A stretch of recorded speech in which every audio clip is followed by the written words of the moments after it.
ज़ाहिर जेका बि हूंदी आहे उन जो पहिरियों ॾोह थियल न आहे। अॼु गिरफ़्तार थिया आहिनि।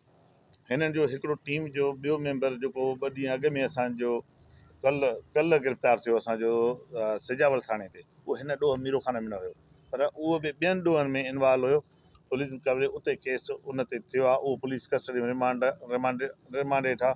उन खां हिन खां इंट्रागेशन कंदासीं ऐं हिन जो काफ़ी ॾोह जेके इमीडिएटली असांखे कलाक अधु में हिननि असांखे ॿुधाया आहिनि, उन में काफ़ी असांखे अॻु बढ़ाई थी आहे। इनशाला ॿी बि प्रेस कॉन्फ्रेंस में तव्हांखे असां जल्द ॿुधाईंदासीं कहिड़ा कहिड़ा मुकमल ॾोहनि में आहिनि।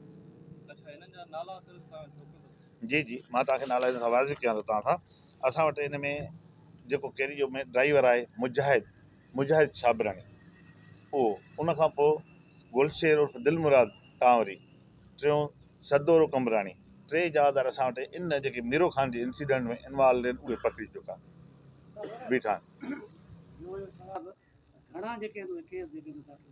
जवाबदारनि जे ख़िलाफ़ 3 केस दाख़िल थी चुका आहिनि। जेको वावडा वारनि जो ॿियो जेको असांजे वाटर सप्लायर वारा दोस्त सां गॾु वेठा आहिनि उन्हनि जो बि केस दाख़िल थिया जेके फुर जो। टियों असांजे एनकाउंटर केस दाख़िल थिया असांजे जेके जेन आहिनि, जंहिंमें जवाबदार हिकिड़ो गिरफ़्तार थियो आहे।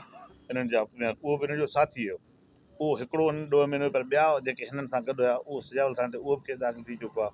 हिन में 3 केस दाख़िल थी विया आहिनि। चौथों असांजे बहराम ते 4 केस हिन जे ख़िलाफ़ दाख़िल थी चुका आहिनि, जेके जेन्युइन केस हिननि जा आहिनि इंसिडेंट।